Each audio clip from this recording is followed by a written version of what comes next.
हिमालय की इन ऊंची ऊंची पहाड़ियों में खूबसूरती के साथ साथ औषधीय जड़ी बूटियों का खजाना भी छुपा हुआ है, जो कि सदियों से बहुत सारे खोजकर्ताओं और जिज्ञासु लोगों को अपनी तरफ आकर्षित करता रहा है।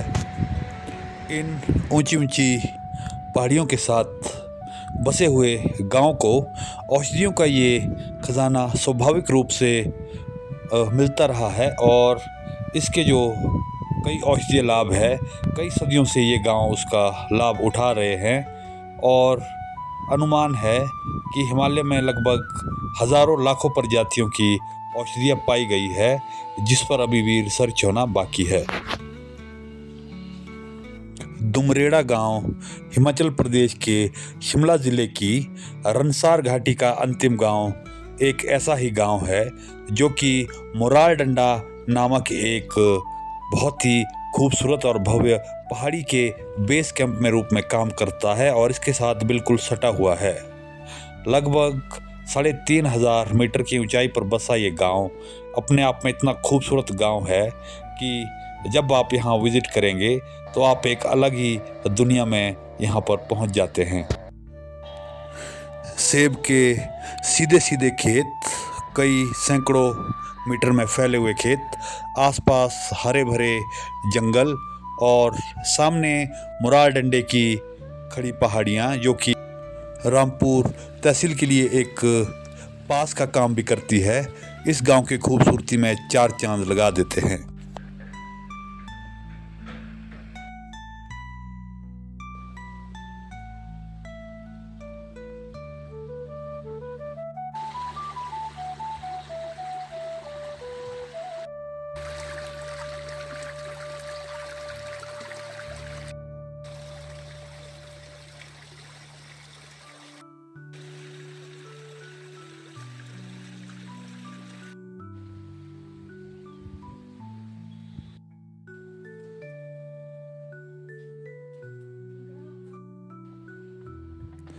रनसार घाटी ऐतिहासिक रूप से भी काफ़ी गौरवशाली और वैभवशाली रही है, और इसे ग्रैंड बाउल ऑफ बुशैर रियासत कहा जाता था। बुशैर रियासत के अंतर्गत आने वाली यह घाटी एक प्रमुख राजमार्ग का काम भी करती थी, और रोडू से पैदल मार्ग रनसार घाटी होते हुए सुंगरी से रामपुर तक जाता था। और राजाओं का जो आने जाने के मार्ग होने के कारण इस घाटी का अपना ही एक महत्व रहा है। एक प्रचलित लोकगीत जिणे देखो रनसारा तिणे देखो संसारा के बोल हमें यही बताते हैं कि जिसने रनसार घाटी को देख लिया है तो उसने मानो पूरा संसार देख लिया है।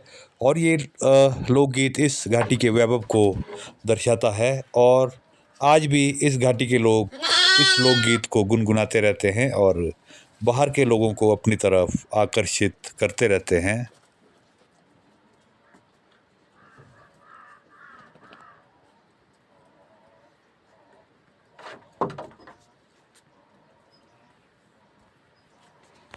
इस घाटी की मुख्य फसल अब सेब है, और यहाँ से उच्च गुणवत्ता वाला हाई क्वालिटी एप्पल बहुत ही बड़ी मात्रा में बाहर भेजा जाता है, और यहाँ की जो कि लोगों की आय का मुख्य साधन है।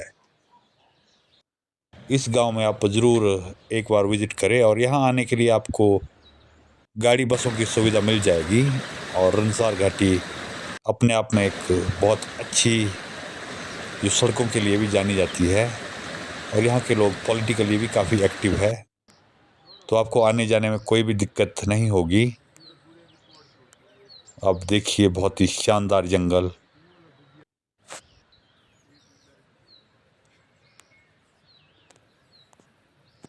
इतना खूबसूरत गांव आपको शायद ही कहीं पूरी हिमालय घाटी में देखने को मिले।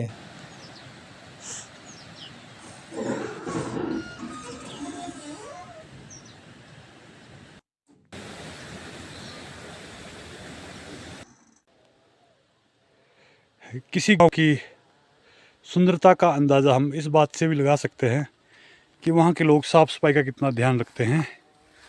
और ये जो कचरा है उसके डिस्पोजल के लिए यहाँ के गांव ने एक पिट बनाया है और सारा जो कचरा है लगभग इसी में है और आसपास बहुत ही साफ़ सफाई।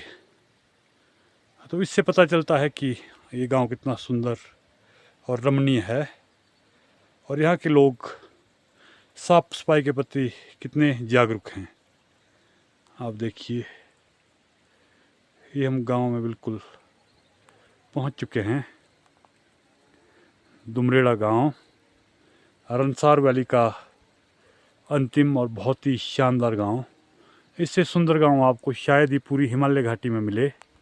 आप चाहे हिमाचल की बात करें, चाहे उत्तराखंड की, और किसी भी हिमालय राज्य को आप देखें तो ये सबसे अगर बेहतरीन गांव चुनने हो और आप मुझसे पूछेंगे तो मैं इस गांव को टॉप 10 में रखता हूं। और आसपास बहुत ही शानदार व्यूज़ और सीनरी और सेब की जो फसल इस गांव में दिख रही है, और खेत बिल्कुल सीधे सीधे है, कई सैकड़ों बीघा की एक ही खेत दूर दूर तक फैला हुआ है, आप शायद देख सकते हैं। और सीधे सीधे बिल्कुल खेत है और गांव एक, ये इतनी ऊंचाई पर एक आप कह सकते हैं एल्पाइन पास्चर की तरह ये गांव है। आप देखिए,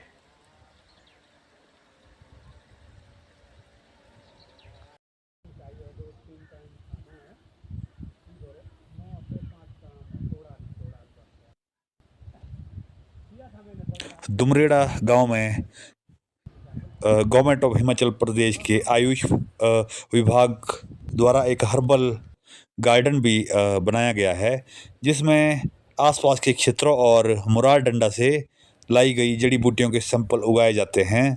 और इसमें बहुत सारे फूल और पेड़ों की प्रजातियां हैं जो कि औषधीय रिसर्च में भी काम आते हैं।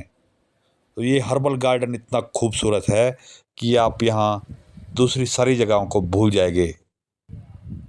यहाँ पे बहुत सारे पेड़ पौधे हिमाचल प्रदेश गवर्नमेंट द्वारा लगाए गए हैं और ये एक बहुत अच्छी पहल है। इससे हमारी जो पारंपरिक औषधियाँ है या पारंपरिक हमारा जो एक ज्ञान है वो नई जनरेशन तक भी पहुंचता रहता है। और इसका जो महत्व आज की तेज़ी से बदलती हुई दुनिया में, और हम जानते हैं कि बहुत सारी नई नई बीमारियां फैलती रहती है, तो उसका निवारण करने के लिए ये जड़ी बूटियाँ बहुत ही कारगर सिद्ध हो सकती है।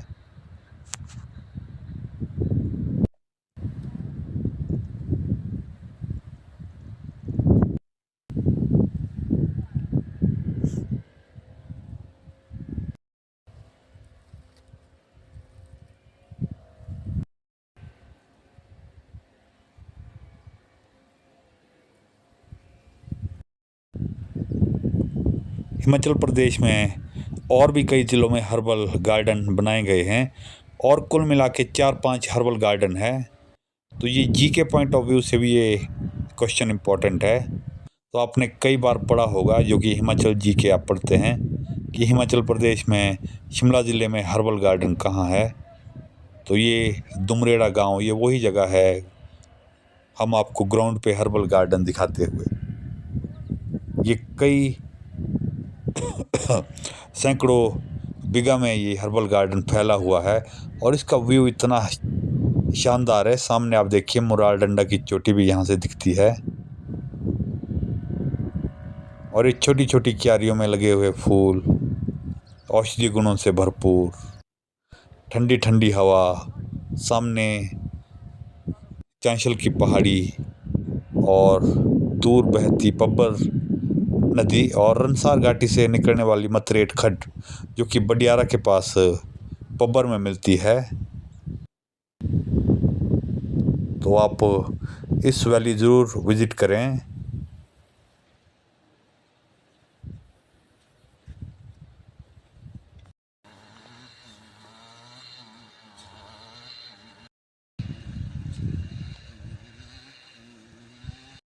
नमस्कार जी, मेरा नाम चरण सिंह डिमालू है।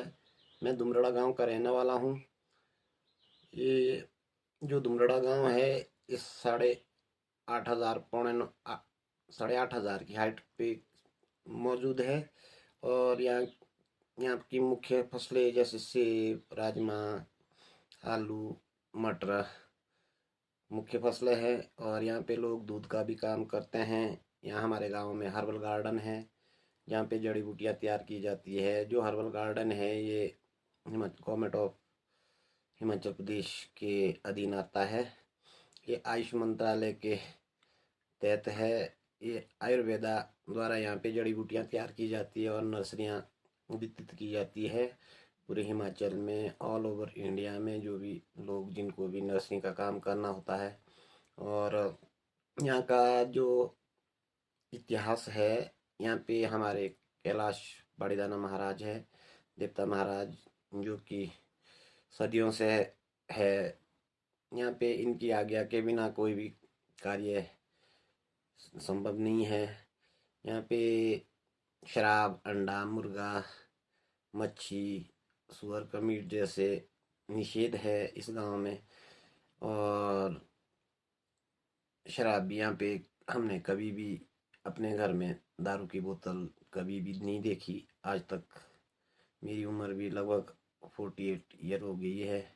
ये एक ऐतिहासिक चीज़ है। यहाँ पे किसी भी शादी फंक्शन में मुर्गा, दारू नहीं परोसी जाती, ओनली बकरे का मीट ही दिया जाता है। पहले तो यहाँ पे गाय का दूध भी दीप्ता जी नहीं मानते थे, फिर लोगों ने दीप्ता जी से इजाज़त लेके गाय के दूध को पीना शुरू किया। उससे पहले से ये तो ऐतिहासिक है, पूरी रनसार में कैलाश महाराज की इजाज़त से कोई भी कार्य नहीं होता। यहाँ पे हमारे जैसे दुमरड़ा है, यहाँ पे टूरिस्ट चले रहते हैं।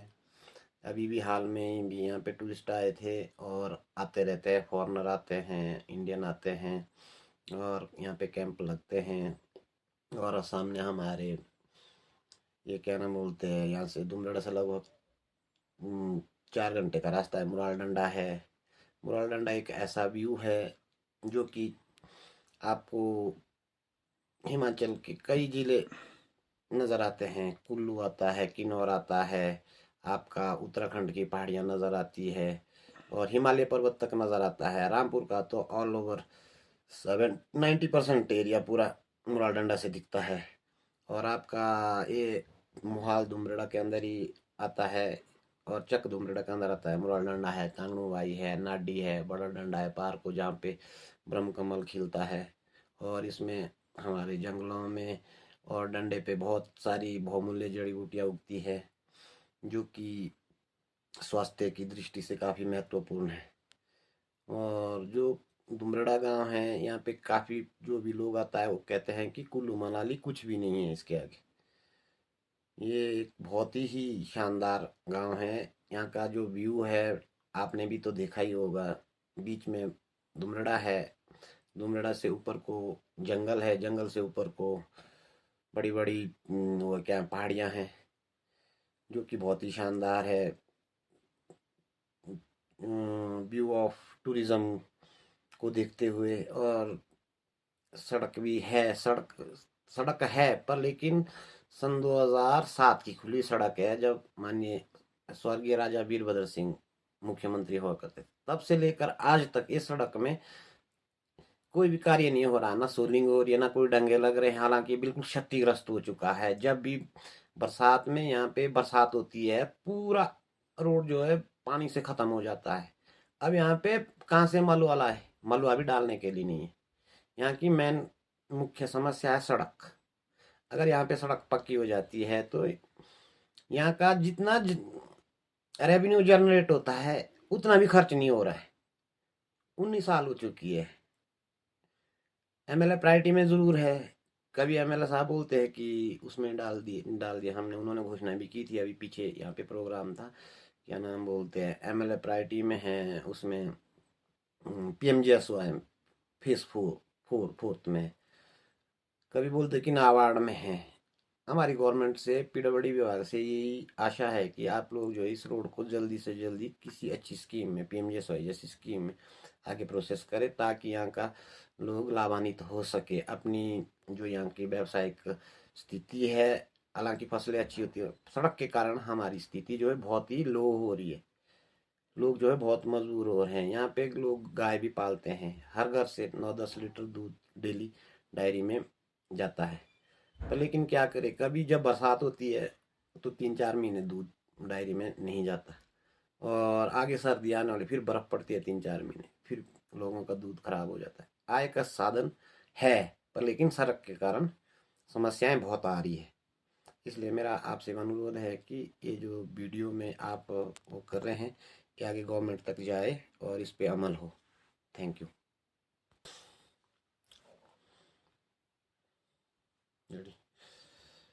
ये जो रमसार वैली है, ये रमसार वैली जो है बहुत ही सुंदर जगह है। यहाँ पे धान, लाल चावल होता है। पहले से ही पीढ़ी दर पीढ़ी लोगों ने यहाँ पे खेती जो की है, लाल चावल, कोदा, दुमरेड़ा में जैसे दुमरेड़ा है, रनोल है, कोयला है, आपके ऊंचे ऊंचे के वहाँ पे फापरा, और आपका वो क्या नाम बोलते हैं, भंगजीरी है, चाहे दूसरी जो भी फसलें आप हमारी आइटम में, चीनी है, कोदा है, हर चीज़ की खेती होती थी। अब सेब आ गया है, अब हर क्यार में भी सेब लग रहा है, और उसमें भी क्या नाम बोलते हैं, खेतों में भी सेब लग रहा है। और जो रनसार है, रनसार जो है बडियारा से लेकर दुमरेड़ा तक, इसमें लगभग 8 पंचायतें आती है। 8 पंचायतों में क्या है कि विकास तो है, पर लेकिन इतनी सुंदर वैली होने के कारण वैसे लाइक विकास नहीं हो रहा है। अगर इस वैली में सड़कें बिल्कुल ओके हो जाए तो इसमें यहाँ पे लोग अपना जो जीवन है उसको बिल्कुल सरल तरीके से जी सकते हैं। और हमारे यहाँ पे देवी देवताओं की भूमि है, जैसे देवीदार खंटू महाराज है, रनोल खंटू महाराज है, हर गांव में देवी देवता है। कहीं महासू महाराज है, कहीं बुनोटी में किलबालू महाराज है, और तो परशुराम। परशुराम जी है, नंडला में है, टोटसा में है, और जांगला में माँ भीमा काली माता का मंदिर है, संस्कृत कॉलेज है, government model senior secondary school Jangla है, सीनियर सेकेंडरी स्कूल देवीदार है, और आयुर्वेदिक की डिस्पेंसरी है देवीदार। पीसीएस की जो वो है वो आपकी जांगला में है। ऐसा नहीं है कि गवर्नमेंट की तरफ से सुविधाएं तो बहुत है, पर लेकिन मेन कारण है यहाँ की सड़कें बिल्कुल हालत बहुत ख़राब है। जो रमसार है, जब यहाँ पे हमारे राजा साहब जब आते थे मुख्यमंत्री के रूप में, वो बोलते थे जिसने ना देखा रमसार उसने क्या देखा संसार। हर भाषण में वो बोलते थे, पर लेकिन उनके समय काम जो होने थे, यहाँ के जो ठेकेदार लोगों ने राजा साहब के साथ छल किया है और पब्लिक के साथ छल किया है, और डिपार्टमेंट ने मिलके सब ने पैसा खाया और जनता में कोई काम नहीं उतरा, जो कि आज आज तक लोग धक्के खा रहे हैं। राजा साहब की इसमें कोई गलती नहीं है, इसमें ठेकेदारों की और डिपार्टमेंट की बहुत बड़ी गलती है, जिन लोगों ने घोल मोल किया। ज़्यादा क्या बोलना, यही है। थैंक यू, धन्यवाद। ठीक है सर।